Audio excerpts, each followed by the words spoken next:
Broadcasting from the business capital of the world, this is the Podcast Business News Network. And welcome back, everybody. You know, a lot of times we are talking about some of the challenging things in our lives, and we want our children, especially our younger ones, to be happy and learn and just pick up different life lessons. A lot of that comes from the material they're exposed to, and I want to share with you today a wonderful book. There's also a video game or a game for computers, and also a CD of great music. And this is all part of a series that's called Jack Sprout. And we're going to talk with the author today, what it's all about, his journey. His name is Jack Wayne Shoop, and he is with us. Hey, Jack, how you doing? Hey, thank you, Steve. Glad to be here. Oh, it's good to have you here. I love your book. I love the lessons that come from it. And I want to even start there. Were these lessons, life lessons that involve animals, but there's lessons for all of us in that. Was that all intentional? Well, I grew up in Iowa, and both of my grandparents on both sides started farming before electricity and horses and, tractors. So I grew up with a lot of stories about farming and the nature and so on. And when I started to write the book, I figured, what would be my format. So I just wanted to use animals, but I wanted to use animals that are in nature naturally. And all the animals in my book do what they do. You know what I mean? Mm-hmm. And so what I'm trying to do is show the relationship between humans and nature. I think nature is, my motto is be a good neighbor to nature. So I'm kind of, introduce like how important nature is to us, which it seems like obvious, but there's a lot of little details involved. It is so important, and the more that life goes on for me as an adult, I even look at animals, even my dog, my cats, and what they got going on. Their intuition, they're grounded, they live in the moment. There's lessons to come from that alone, right? Oh, yeah, that's true. And especially animals in the wild. I mean, you don't need to feed them. You don't need to protect them. They carry on. They don't really need humans. They really don't. That kind of hurts to hear that, but that really is the reality. Yeah.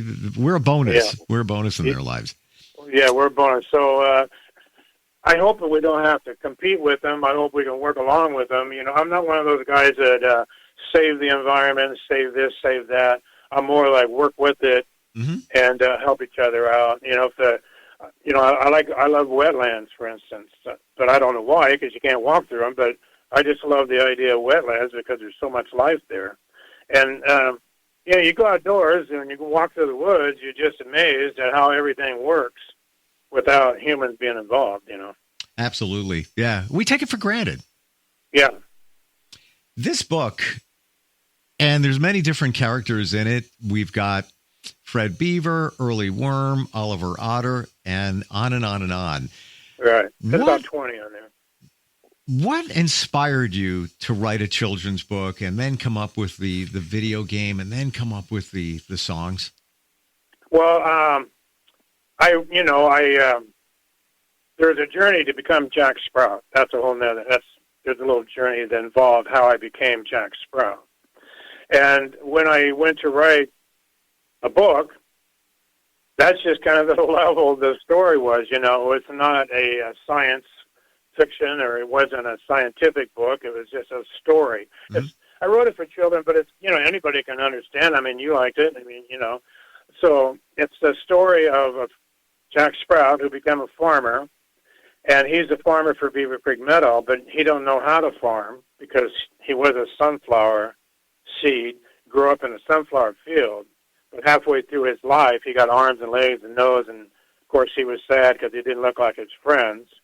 But the farmer said he's not going to be a sunflower, he's going to be the new farmer for Beaver Creek Meadow, and he had to get out of there on the night of the harvest moon. He had to break away from his roots, right?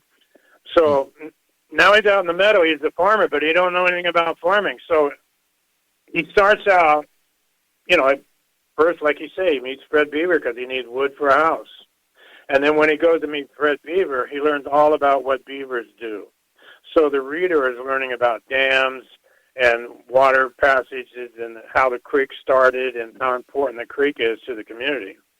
And then he needs that wood cut into lumber, so he meets the woodchuck who takes care of the forest. So when Jack goes to get the wood cut, he learns about the forest. You can't cut all the trees down in one spot. You can't, there has to be trees for everybody. My motto there is trees provide homes, whether they're left standing or they're cut down, all right? Sure. So the reader learns about trees, and then it goes on and on. Each chapter, one learns about pollination, one learns about power generation from the paddle wheels, and he learns about the desert. There's every environment has something to teach the kids. And a lot of the names I came up with, from names in my family, or, Oliver Otter is just a play on otter. Mm-hmm. He patrols where the river goes into the ocean, protects the seashells and all that. So everybody has a purpose, and everybody gets together, and everybody works to keep. The theme is to keep the meadow clean, green, and growing. And everybody does their part, and everybody helps everybody. Well, just like animal life, there's an adventure there for the reader. Yeah. I want to take a moment and play one of the songs from your CD. Check this out. Oh, Jack Sprat, tall and stout, he finds out what life's about. Oh, Jack Sprat, tall and stout, he finds out what life's about. He lives in Beaver Creek, that's his home. His farm's in the meadow where his crops are grown. Farmer Smith gave him his start, and Jack's trying really hard to do his part. He plants his seed and watches them grow, and nature tells him what he needs to know. Oh, Jack Sprat, tall and stout. Just adorable. All of this.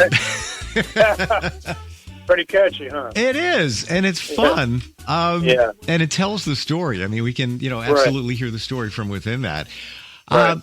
I want to go a little bit deeper into your background in writing this book. Jack Sprout, you, Jack Shoop. Is there a connection there? Do you feel that you are that character in many regards?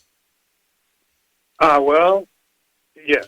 It's kind of hard talking about yourself that way. Getcha. It'd be easier for an agent to talk about me.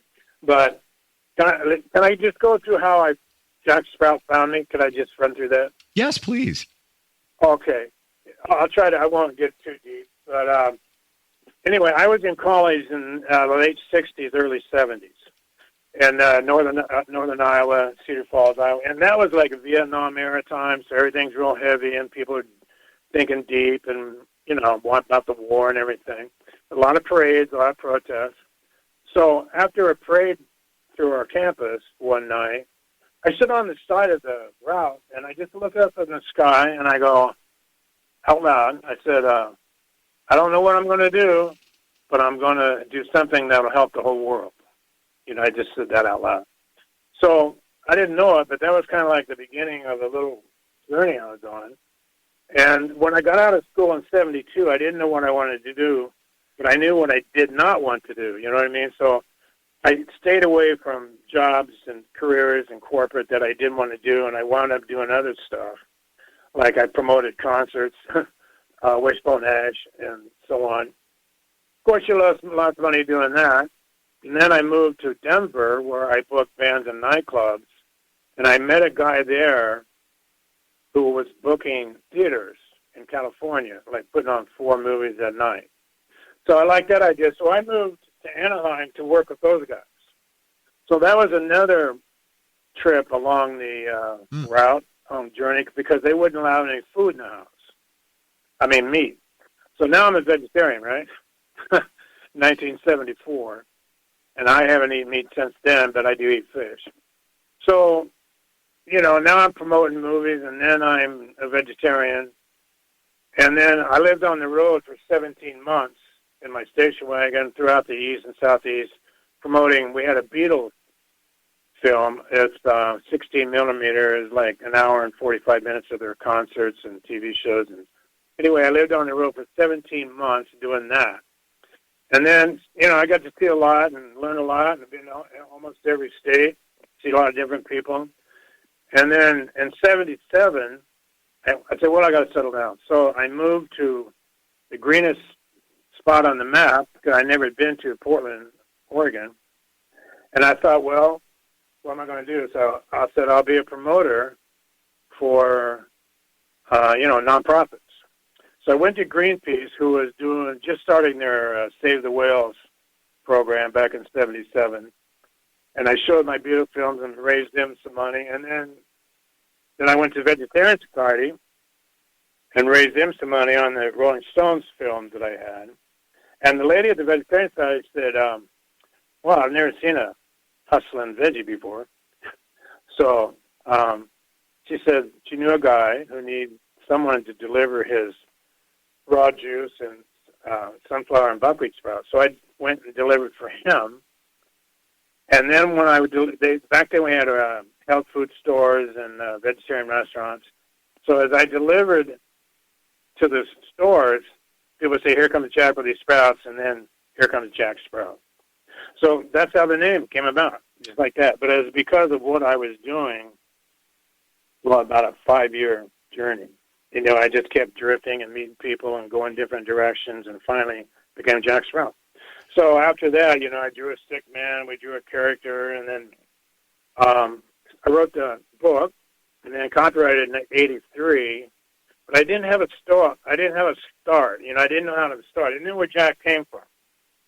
Did he just show up one day, or was he from a farm family, or what? So that was in '83, and it took me till 10 years later until I figured out how to start the book. And then I say, once you give up all your ideas, you're like, well, he's a sprout. And I go, oh, he came from a seed. So that's how he started. He was planted as a seed in Farmer Smith's field. And then the story just takes off from there. It really he's a seed, so he does what a seed does, and now he's a farmer. He does what a farmer does. So I didn't have to think stuff up. I did, well, the next step is to do this, and the next step is to do that. So it all came together that way. And I think you mentioned earlier, it flows really good because he's always doing something. He's moving, he's getting things done. But one of the interesting things is that, like when he goes and sees Fred Beaver, Fred Beaver Dam got knocked, broken, a hole was broken into it from a log. So Jack helped him fix that. And then on the way home, he was feeling really good inside because it's the kind of feeling you get when you've helped a neighbor and made a friend. So it's those kind of things that just come along in a daily life. And it just flows together, what you need to do to get your farm and get your life together. But everyone tells him, we'll help you, Jack Sprout, but you got to do the work yourself. So everybody he meets tells him that. So. Do you find it interesting or not, or coincidental, that the things that you experience in your life led to this book? For example, promoting bands. And then what did you wind up with? A music CD for kids. Living on the land, living in the one of the greenest places in the United States. And that's what we're talking about here in terms of Beaver Creek Meadow. Like all these things all kind of converged in your journey and resulted in this wonderful book and CD. Yeah, I totally agree. That's why, I didn't grow up thinking I'm going to write a book or, and that stuff. So you can look at it two ways. Jack Sprout I'm being used. You can look at it. I'm being used as a guy to bring Jack Sprout to the world, and I have to go through all these steps. You can look at it that way, or you can look at it. I went through all these steps, and this is what I came up with. So I think it works either way. But yeah, no, everything I've gone through is a cumulation, something like that. Is it's all come together. Yeah. Based on what I'm not a great writer. I'm not trying to be the best writer. I'm just telling a story but I've always had little ideas in my head of poems and stuff like that. So I don't know if you heard Manhattan Transfer. Of course. Yeah. But you're talking to a guy that has very deep musical roots. If you're talking about the band Manhattan Transfer, I think it was 1982 or 3, they had a song, Boy from New York City. Yeah. Yeah. You know, it goes da-da-da, da-da-da, Yeah. da-da-da-da. Well, that's how I got the Jack Sprout theme. And if you listen, I guess the guy who mixed it for me said, if you don't copy more than 4 bars or something like that, you're not copying it. So they go, da-da-da, and I go, you know, anyway, at the end, our Jack Collins, he finds out what life's about. And it's different at the end there. So anyway, my friend was probably the best singer I've ever heard in my life, Betsy Curtis. She was singing in a nightclub, and they were doing that song. And I go, I got to write a song. Yeah. I got to write a song. And then that's the melody I used. Again, the perfect elements in your life that inspire this. I want to tell you, I'm on your website, jacksprout.com, and love the fact that you have a map of the meadow and where the characters live within the meadow, and just the path that Jack Sprout, you know, took through Meadow Lane and Beaver Creek and all of that. I got to tell you, the map's really good. Like, it's got real looking trees and grass and all of that. Yeah, thank you. Kids love maps. Everybody loves a map. And that map was put together by a company that does wraps, you know, for vans and stuff. And part of it is real, and part of it is, what do you call it? And I think he did a great job on it. And you can imagine, like, no, put that over there, put this over there. But if you look at it, there's woods in the northeast on the right-hand corner.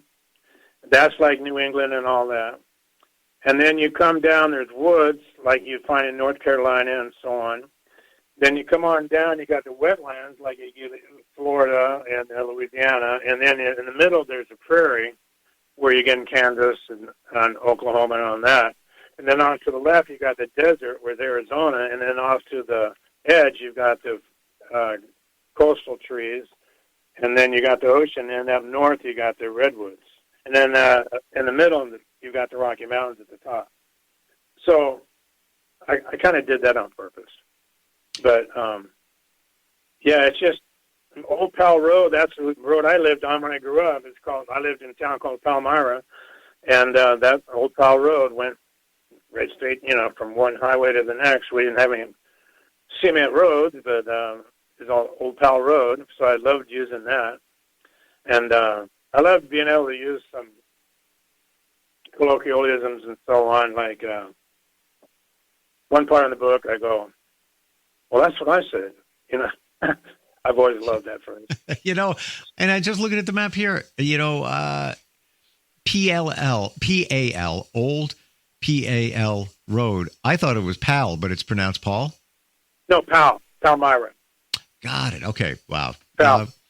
What? I think, go ahead. What for you, you know, moving forward with the character Jack Sprout, you know, could you see that maybe being made into, let's say, an animated feature or something like that? Well, you know, I don't really know if he's a cartoon character because he's not silly. He's not funny. I'm sure some of the characters could be made into cartoonish. He's more of a serious guy, but cartoons don't want serious, you know what I mean? But I think he could have a shot at being a spokesman, a logo for a company, maybe clothing line, or, you know, nobody's doing any logos on sleeping bags and tents and that kind of thing. He could have a line of, you know, food, a line of early worm cocoon sleeping bag, you know, or Fred Beaver hut for a tent, you know, things like that. I'm thinking along those lines either. And of course, I'd love to have a traditional publishing company come along, and because I've got a picture book that, based on the first chapter, it's a killer. I've showed the prototypes of many teachers, and they just love it because it's a double life of a plant and a life of a kid growing up. And, part like, why don't I look like my friends, and so on. So I think if I could do a publishing house would do a picture book, I already got the chapter book, and then I've got a 30,000-word fantasy, a more like a, what do you call it, the after post Beaver Creek. And of course, I got the doll and. I mean, there's so many possibilities. I know. Even right down to the Scouts. So Boy Scouts are now called Scouts America. Yeah, the Girl Scouts. There's a connection to the forests and living green and giving back to the earth and respecting the earth. You have a poem, I do believe, that you want to share with us, right? Yeah. Please do. What's this poem about? Well, my son and I put up a website, and I had a T-shirt. I trademarked the phrase, I'm loving nature, and we tried to do a T-shirt line, but I put this poem on the website. Are you ready? It's called Something in Common. Beautiful. Are you ready for this? Please do. Okay. There's one thing we all have in common. It's a bond between you and me. We're all loving nature from the top of the mountain to the bottom of the sea. The Spirit is all around us. It's in everything we hear and everything we see. We're guided by its power, how we should live, how we should be. What one breathes in, the other breathes out. Giving life its sweet harmony. Nature and us are a beautiful blend. Our souls tied together for eternity. A flowing stream is like an artery. Nature's blood is our blood too. Giving life to the land as it gives us life. Nature is the bond between me and you. There you go. That's beautiful. And that really, I do believe that more and more of us are realizing how important the nature is, how important that it supports us, that we really need it, that we really need to respect it. I know, Smokey Bear started that many decades ago. I do believe it's like Smokey's 60th anniversary this year. I think I saw something on TV. I've read about him now and then. I've got pictures of me and him. I just saw them. Yeah. And it's funny because I just saw a feature, I think it was on TV or video somewhere, about Smokey's anniversary of being around, to prevent forest fires. But at the same time, it's awareness about the woods. And that's what you're creating, awareness about nature. Yeah. And I really feel that more of us are finally realizing how important this treasure called the woods are in our lives, and what comes from it and the lessons that come from it. You have the book, you have the game, or the video game for kids, and you also have the CD. Do we just go to the website? Is it all there? Yeah, on Amazon or jacksprout.com, you can buy the book. And if you want the video game, like you said, it's the PC video, you can go to steampowered.com and download it from their site. And the song, you can go to YouTube and just search Jack Sprout, and you'll see a little white square CD cover. Just click on that, and you can play the song. Or on my website, you can download it for free. And there's you can also download the lyrics there. And you can also download that map you saw. So, the book is available on Amazon or my website. And then the song you can hear on the website free or YouTube. And then steampower.com, you can download, I think it's $10, the PC game. Gotcha. What else? Those three things, right? And in 20 seconds, what do you want people to know? Let's say if it's a parent or a grandparent listening, what do you want them to take away from the series, Jack Sprout? Well, I just want them to have their children look at nature in a certain way. It's not to be used, burned, abused. Their partners, they breathe in what we breathe out. There's no way we can live without nature. So I just want to stop to save this, and we're harming that. The world's going to end and all that. I just want them to look at nature and understand the relationship we have with it and be more at one with it, enjoy it and understand it. Love it. It's a lesson that we not just need to teach our kids and our grandkids, but also take in ourselves. Website is jacksprout.com. Jack, great having you on here today. Love what you're doing, and looking forward if we get a chance to get together again. All right. Thanks, Steve. Appreciate it. Thank you. We'll be right back. Okay.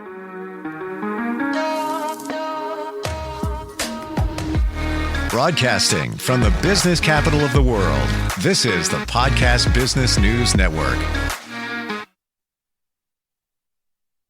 It's Thursday night, and you're grabbing drinks with some friends. Started off with a pitcher for the table, which quickly becomes two.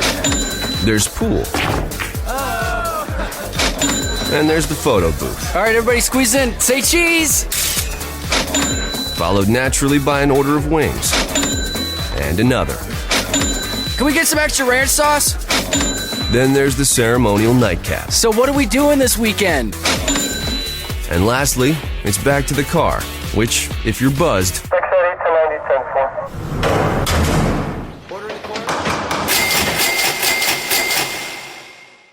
could be the most expensive night of your life. Getting pulled over for buzz driving could cost you around $10,000 in fines, legal fees, and increased insurance rates. Nothing kills a buzz like getting pulled over for buzz driving, because buzz driving is drunk driving. Brought to you by the National Highway Traffic Safety Administration and the Ad Council.